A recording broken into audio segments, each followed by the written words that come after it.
In this lesson, we are going to be applying the negative exponent rule to algebraic expressions, the zero exponent rule to algebraic expressions, and then be able to apply all the rules we have learned simultaneously, which means at the same time. Let's review. So remember, the product of power rule states that we can keep the base when we are multiplying,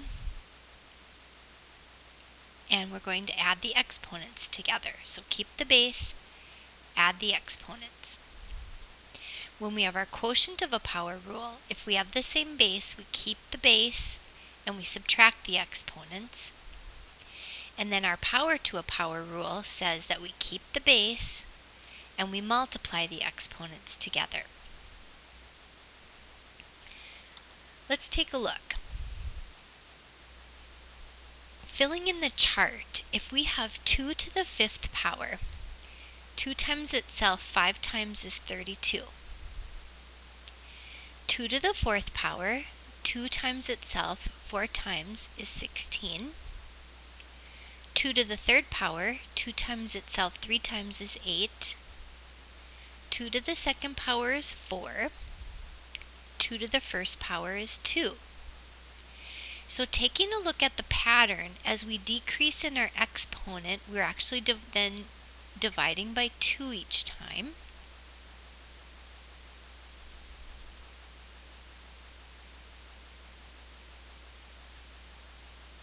So if I decrease the exponent to be 2 to the 0 power, that means I'm going to divide by 2, and 2 divided by 2 is 1.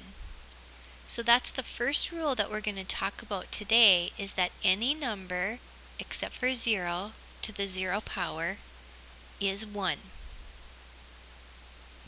If I were to continue this pattern and I were to take 2 to the negative 1 power and I continue my pattern, I would take 1 divided by 2, which gives me the fraction of 1/2. And then if I were to continue my pattern and make this be an exponent of a negative 2, and I continue my pattern, which is dividing by 2, 1/2 divided by 2 is 1/4. And if I take a look one more time, 2 to the negative 3 power, decreasing my exponent again by 1, and then I continue my pattern, which is dividing by 2, I have 1/8. So what we want to notice is that a negative exponent becomes smaller. It does not make it a negative number. And we could write this fraction 1/2 as 1/2 to the 1st power. We could write this fraction 1/4 as 1/2 to the 2nd power. And we could write this fraction of 1/8 as 1/2 to the 3rd power. So what we're going to talk about again is that the negative exponent does not make my answer negative. It simply becomes a smaller number, and what we wanted to discover is that we are actually going to take the reciprocal of the base. The reciprocal means you're going to flip it over. So when I flip over 2 over 1, it becomes 1/2, and then the exponent becomes positive. So the reciprocal of 2 is 1/2, and the exponent attached to it becomes positive. The reciprocal of 2 is 1/2, and the exponent attached to it becomes positive. Let's take another example. 10 to the 5th power. 10 to the 5th power simply means it is a 1 with 5 zeros, or 10 times itself 5 times. Then we have 10 times itself 4 times, which is 10,000, or a 1 with 4 zeros. 10 times itself 3 times, or 1,000, a 1 with 3 zeros. 10 times itself twice would be 100. 10 times itself once is 10. 10 to the 0 power means it's a 1 with no zeros. Again, any number to the 0 power is 1 except for 0. Now let's continue the pattern of decreasing the exponent. So if we have 1 to the negative, or 10 to the negative 1 power, I was dividing by 10 each time when I was decreasing my exponent.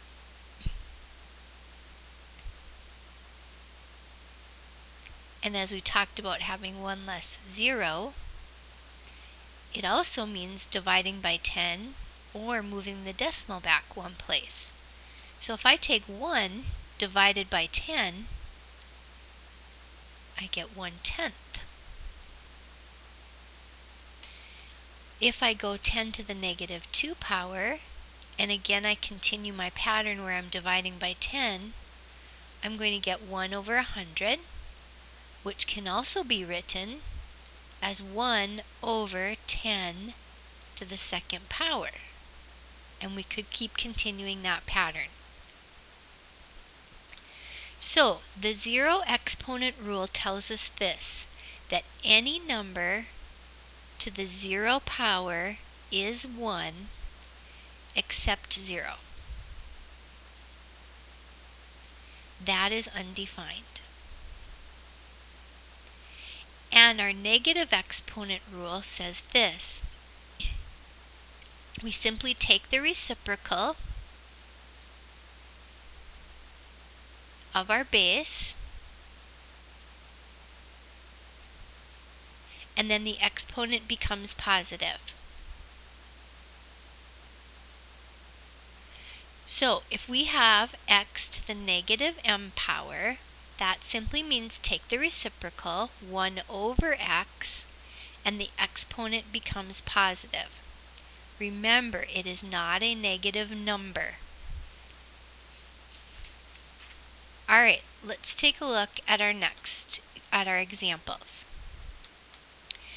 If I have k to the negative 4 power, remember that tells me to take the reciprocal of k, which is 1 over k, and the exponent becomes positive.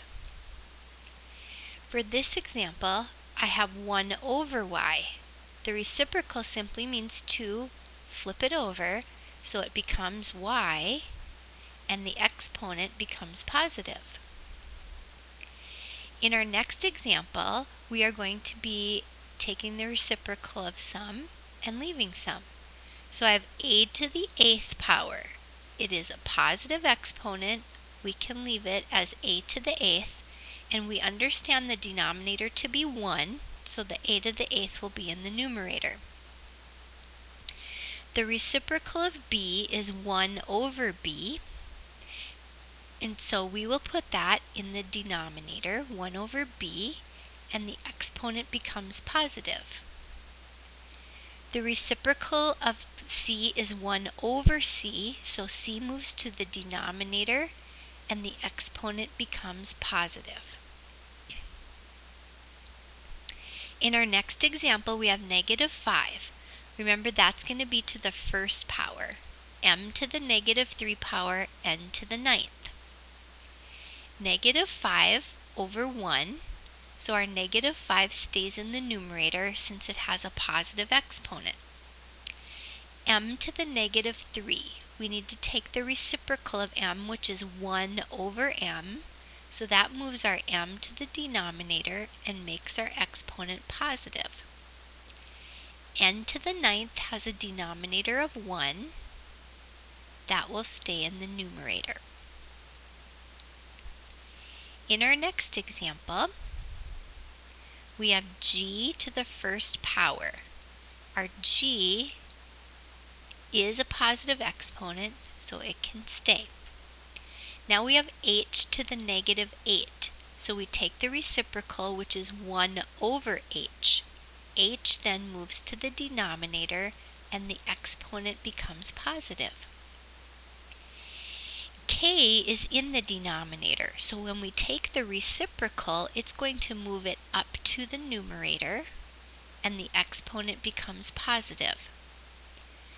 J is in the denominator and has a negative exponent, so we are going to take the reciprocal, and we're going to move that up to the numerator, and it becomes j to the 9th with a positive exponent.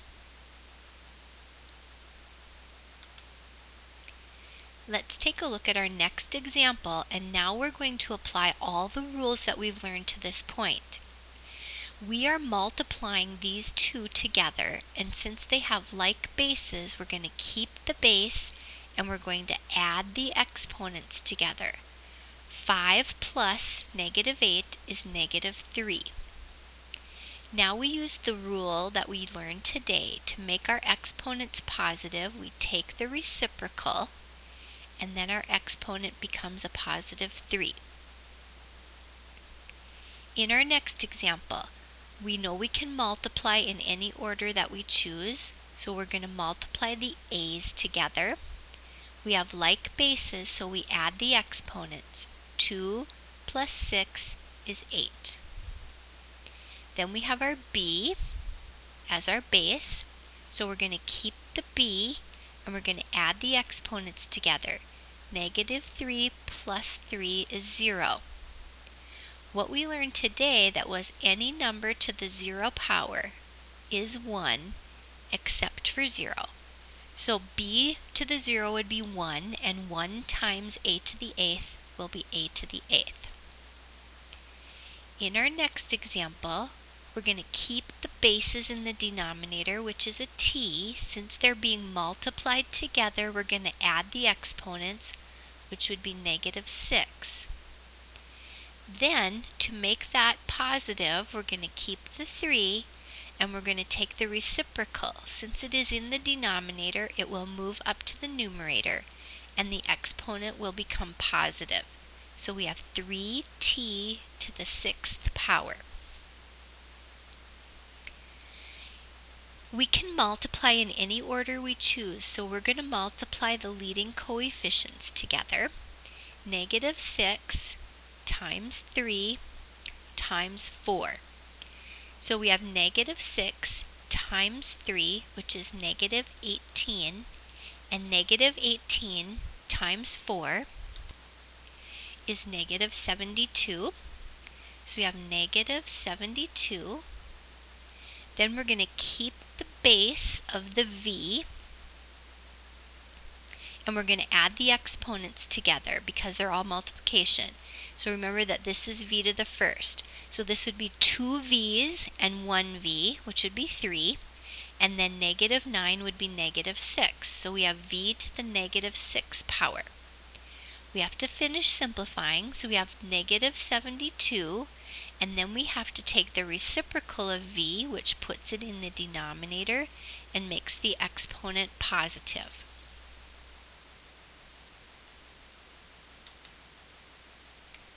Alright, in our next example, we want to make sure that we are doing one thing at a time.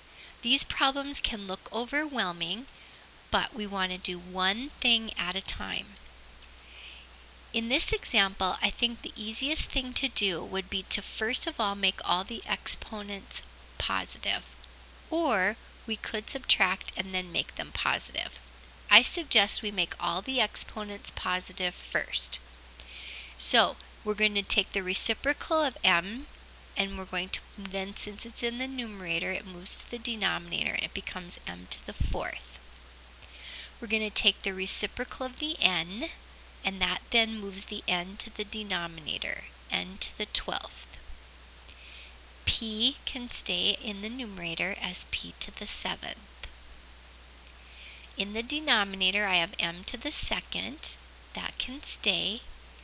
N to the -8 is going to move that to the numerator and become positive, and the p can stay in the denominator. Now we'll finish simplifying and we'll do it in alphabetical order. So we're going to start with the m's. They're both in the denominator, so we're going to keep the base And since they're being multiplied together, we add the exponents. There's 4 m's and 2 m's, so that would be m to the 6th. Now we're going to take a look at the n's.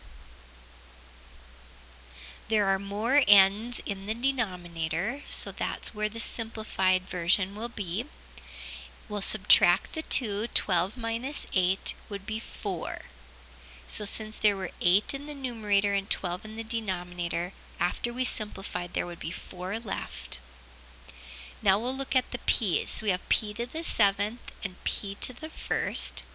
So we keep the p, and when we subtract the exponents it would be p to the 6th, and we had more in the numerator, so that's where our final would be.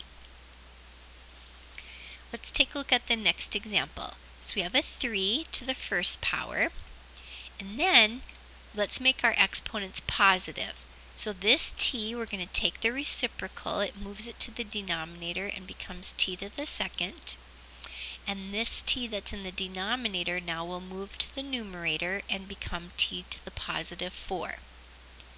So to finish simplifying, we have 3, and then we're going to keep the base of t and subtract the exponents. That's going to be t to the 2nd power, and because there were more t's in the numerator, that's where our final t will be. Let's take a look at our next example. We have 3/4 to the negative 2 power, and there's several ways to work these out. I'll show you one way. This is where we're going to distribute the negative 2 to each of the parts of our quotient. So we have 3 to the negative 2 power and 4 to the negative 2 power. So I'm going to take the reciprocal of 3, which is 1/3, and that moves that to the denominator, and the exponent becomes a positive 2. The 4 is in the denominator, and I will take the reciprocal so that that exponent becomes positive. Then we can finish simplifying. 4 to the 2nd power is 16, and 3 to the 2nd power is 9. Let's take a look at our next example. So this is to the negative 3 power. So we want to bring that exponent to each of our bases, and since it's a power to a power, we're going to multiply those exponents together, and this is 4 to the 1st. So we're going to have 4 to the negative 3 power, m to the negative 24 power, n to the negative 12 power, and in the denominator we're going to have p to the 9th power. So to simplify, 4 to the negative 3rd, we're going to take the reciprocal, and that's going to go to the denominator and become 4 to the 3rd. M, we're going to take the reciprocal, that's 1 over m, so that will be m to the 24th power, the exponent becomes positive.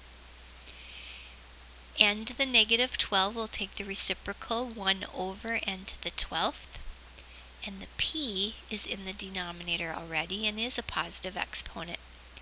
So if you heard me say we're taking the reciprocal and it's 1 over 4, 1 over m, 1 over n, that means our numerator is a 1. Finally, we'd like to simplify 4 to the 3rd power, and you could rewrite this then as 4 times 4 is 16, times 4 would be 64. So we have 1 over 64, m to the 24th, n to the 12th, p to the 9th. Let's review. So when we have our negative exponent, we remember that we're going to take the reciprocal to make the exponent positive. So x to the negative m power, we're simply going to take the reciprocal and it becomes 1 over x to the m power. When we are working with our 0 exponent, we remember that any number to the 0 power is 1, except for 0. And lastly, remember, when you have a negative exponent, it doesn't make the base negative, it simply means to take the reciprocal. please complete the reflection.